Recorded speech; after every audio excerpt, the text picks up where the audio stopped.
नमस्कार दोस्तों, एजुकेशन 24 में आपका स्वागत है। दोस्तों आज के इस वीडियो में मैं आपको हिस्ट्री के एक बहुत ही इंपॉर्टेंट क्वेश्चन का हेडिंग बना करके दिखाऊंगा और बताऊंगा कि हेडिंग कैसे बनाया जाता है। तो आप इस वीडियो को पूरा अंत तक जरूर देखिएगा क्योंकि इस वीडियो से आपको बहुत कुछ सीखने को मिलेगा जो आपके बीए एग्जाम में काम करेगा। तो आइए देर न करते हुए वीडियो को शुरू करते हैं और प्रश्न का हेडिंग बना करके सीखते हैं। दोस्तों बीए एग्जाम में किसी भी क्वेश्चन का हेडिंग बनाने के लिए आपको क्या करना है कि सबसे पहले क्वेश्चन को पढ़ना है और पढ़ करके समझने की कोशिश करना है कि क्वेश्चन के अंदर क्या पूछा जा रहा है। क्योंकि जब तक आप क्वेश्चन को पढ़ेंगे नहीं, समझेंगे नहीं, तब तक ना तो आप उस क्वेश्चन का हेडिंग बना पाएंगे और नहीं आप उस क्वेश्चन का आंसर लिख पाएंगे। तो सबसे पहले क्वेश्चन को पढ़ना है और पढ़ करके समझना है। उसके बाद दूसरे स्टेप में क्या करना है कि क्वेश्चन के अंदर देखना है कि कौन कौन से पॉइंट दिया हुआ है जिसका इस्तेमाल करके आप हेडिंग बनाएंगे। जैसे दोस्तों यहाँ पे आपका क्वेश्चन दिया हुआ है कि लोदी वंश के पतन के प्रमुख कारणों का उल्लेख कीजिए। अगर दोस्तों आपको इस क्वेश्चन का हेडिंग बनाना होगा या इस क्वेश्चन का आंसर लिखना होगा तब क्या करेंगे, सबसे पहले क्वेश्चन को पढ़ेंगे, पढ़ करके समझेंगे। उसके बाद दूसरे स्टेप में क्वेश्चन के अंदर पॉइंट को देखेंगे और तीसरे स्टेप में क्वेश्चन का हेडिंग बनाएंगे। तो आइए दोस्तों देर न करते हुए वीडियो को शुरू करते हैं और क्वेश्चन का हेडिंग बना करके सीखते हैं। दोस्तों क्वेश्चन कह रहा है कि लोदी वंश के पतन के प्रमुख कारणों का उल्लेख कीजिए। यानी कि जो लोदी वंश है, लोदी वंश का पतन कैसे हुआ, लोदी वंश के पतन के प्रमुख कारणों का उल्लेख करने के लिए कहा जा रहा है। यानी कि सबसे पहले लोदी वंश के पतन के प्रमुख कारणों के बारे में पूछ रहा है और उसके बाद लोदी वंश के प्रमुख कारणों के यानी कि लोदी वंश के पतन के प्रमुख कारणों का उल्लेख करने के लिए कह रहा है। तो यहाँ पे दोस्तों हम लोगों ने क्वेश्चन को पढ़ करके समझ लिया। अब दोस्तों क्वेश्चन के अंदर पॉइंट को देखेंगे। तो यहाँ पे दोस्तों इस क्वेश्चन के अंदर पॉइंट की बात की जाए तो यहाँ पे दोस्तों इस क्वेश्चन के अंदर आपका पहला पॉइंट हो जाएगा लोदी वंश, क्योंकि दोस्तों क्वेश्चन के अंदर लोदी वंश के बारे में पूछा जा रहा है और इस पूरे क्वेश्चन का आपका मेन पॉइंट भी हो जाएगा लोदी वंश। क्योंकि दोस्तों अगर आप लोदी वंश को इस क्वेश्चन से निकाल देंगे तो इस क्वेश्चन का कोई मतलब नहीं रह जाएगा। तो यहाँ पे दोस्तों आपका पहला पॉइंट हो जाएगा लोदी वंश और इस क्वेश्चन का मेन पॉइंट भी हो जाएगा लोदी वंश, क्योंकि लोदी वंश के बारे में पूछा गया है। अब दोस्तों दूसरे पॉइंट की बात की जाए तो यहाँ पे दोस्तों आपका दूसरा पॉइंट हो जाएगा पतन के प्रमुख कारण, क्योंकि दोस्तों क्वेश्चन में पूछा गया है लोदी वंश के पतन के प्रमुख कारण। तो यहाँ पे दोस्तों आपका दूसरा पॉइंट हो जाएगा लोदी वंश के पतन के प्रमुख कारण। तो पतन के प्रमुख कारण आपका दूसरा पॉइंट हो जाएगा।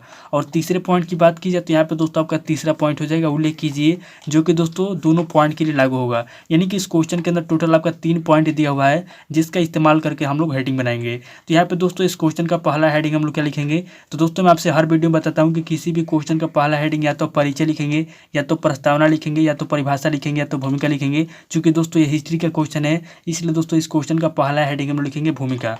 तो यहाँ पे दोस्तों हम लोग पहला पॉइंट देंगे और पहला पॉइंट देके दोस्तों यहाँ पे हम लोग लिखेंगे इस क्वेश्चन का भूमिका। तो यहाँ पे दोस्तों हमारा पहला हेडिंग हो जाएगा भूमिका, यानी कि इस पूरे क्वेश्चन का हम लोग सबसे पहले भूमिका लिखेंगे। तो यहाँ पे दोस्तों हम लोगों ने पहला हेडिंग लिख लिया भूमिका। अब दोस्तों यहाँ पे हम लोग दूसरा पॉइंट देंगे और दूसरा पॉइंट देके दोस्तों यहाँ पे हम लोग दूसरा हेडिंग क्या लिखेंगे। तो यहाँ पे दोस्तों हम लोग क्या करेंगे कि पहले पॉइंट को लेकर के दूसरा हेडिंग लिखेंगे लोदी वंश का परिचय लिखेंगे। यानी कि लोदी वंश कौन था, लोदी वंश का संस्थापक कौन था, लोदी वंश कब से कब तक चला, सबसे पहले हम लोग लोदी वंश का परिचय लिखेंगे। तो यहाँ पे दोस्तों हमारा दूसरा हेडिंग हो जाएगा लोदी वंश का परिचय। तो यहाँ पे दोस्तों हम लोग लिखेंगे लोदी वंश का परिचय, यानी कि लोदी वंश कौन था। तो यहाँ पे दोस्तों हम लोग लिखेंगे लोदी वंश का परिचय। तो हमारा दूसरा हेडिंग हो जाएगा दोस्तों लोदी वंश का परिचय। तो यहाँ पे दोस्तों हम लोगों ने इस क्वेश्चन का 2 हेडिंग बना लिया।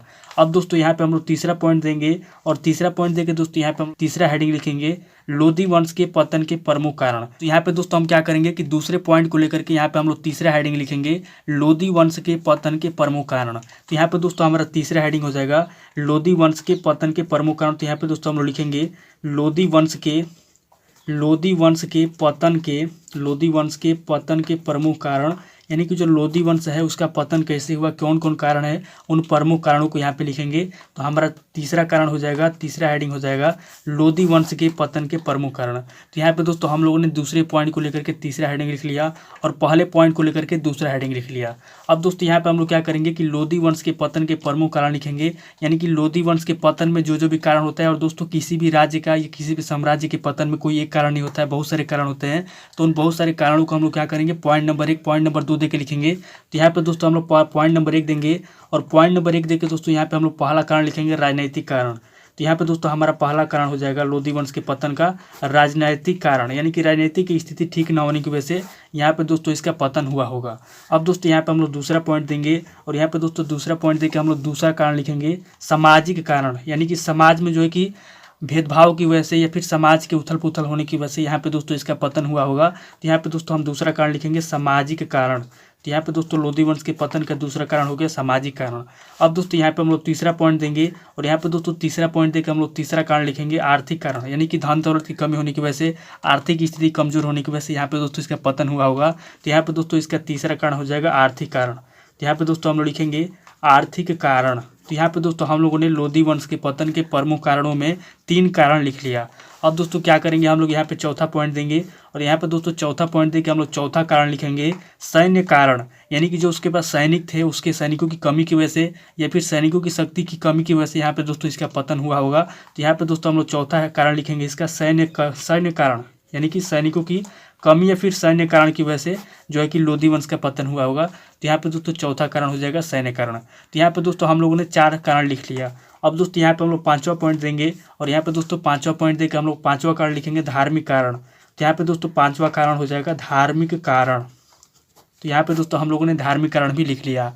अब दोस्तों यहाँ पे हम लोग क्या करेंगे कि छठा पॉइंट देंगे और यहाँ पे दोस्तों छठा पॉइंट देकर हम लोग अगला कारण लिखेंगे विदेशी आक्रमण, यानी कि पहले के जो विदेशी आक्रमण होते थे, विदेशी राजा होते थे, सम्राट होते थे, वो लोग जो है कि इन लोगों के ऊपर आक्रमण करके इनके राज्यों को अपने राज्य में मिलाते थे या फिर इनकी सेना को नष्ट करते थे, फिर इनके राज्य को तबाह करते थे। तो यहाँ पे दोस्तों हमारा जो छठा कारण हो जाएगा लोधी वंश के पतन में, वो हो जाएगा दोस्तों विदेशी आक्रमण, यानी कि विदेशियों ने क्या किया, इनके ऊपर आक्रमण किया। तो इसलिए दोस्तों यहाँ पे इसका छठा कारण हो जाएगा विदेशी आक्रमण। तो यहाँ पे दोस्तों हम लोगों ने लोधी वंश के पतन के प्रमुख कारण में यहाँ पे दोस्तों हम लोगों ने 6 कारण लिख लिया। अब दोस्तों क्या करेंगे कि हम लोग को अगर कोई पॉइंट याद आएगा तो लिखेंगे, नहीं याद आएगा तो क्या करेंगे दोस्तों, और दोस्तों यहाँ पे जो क्वेश्चन दिया हुआ है एक बार अगर क्वेश्चन को देखेंगे तो क्वेश्चन के अंदर जो भी आपका पॉइंट दिया हुआ था हम लोगों ने सभी पॉइंट को लिख लिया। अब कोई भी पॉइंट नहीं बचा हुआ है तो लास्ट में दोस्तों हम लोग क्या करेंगे, लास्ट में दोस्तों यहाँ पे हम लोग चौथा पॉइंट देंगे और यहाँ पे दोस्तों चौथा पॉइंट देकर हम लोग चौथा हेडिंग लिखेंगे इस क्वेश्चन का निष्कर्ष, यानी कि इस क्वेश्चन का क्या निष्कर्ष निकलता है। यहाँ पे दोस्तों हम लोग इस क्वेश्चन का निष्कर्ष लिखेंगे, हमारा जो क्वेश्चन दिया हुआ है उसका हेडिंग कंप्लीट हो जाएगा। तो इस तरीके से दोस्तों आपको क्या करना है कि किसी भी क्वेश्चन का हेडिंग बनाने के लिए सबसे पहले क्वेश्चन को पढ़ना है, पढ़ करके समझ लेना है, उसके बाद क्वेश्चन के अंदर पॉइंट को देखना है, उसके बाद तीसरे स्टेप में क्वेश्चन का हेडिंग बना लेना है। और एक बात को हमेशा याद रखिएगा दोस्तों कि किसी भी क्वेश्चन का पहला हेडिंग या तो परिचय लिखेंगे, या तो परिभाषा लिखेंगे, या तो प्रस्तावना लिखेंगे, या तो भूमिका लिखेंगे, चारों में से कोई एक लिखेंगे। और लास्ट में दोस्तों आप क्या करेंगे, लास्ट में दोस्तों आप निष्कर्ष लिखेंगे और बीच में क्या लिखेंगे, तो बीच में दोस्तों आप क्या करेंगे कि क्वेश्चन के अंदर जो पूछा गया है बीच में आपको वही लिखना है। तो दोस्तों आज इस वीडियो को मैं पे स्किप करता हूँ और मिलता है आपसे नेक्स्ट वीडियो में। अगर आपको वीडियो अच्छा लगा तो वीडियो को लाइक कीजिए, शेयर कीजिए और कमेंट करके बताइए कि आपको नेक्स्ट वीडियो किस टॉपिक के ऊपर चाहिए। थैंक यू दोस्तों।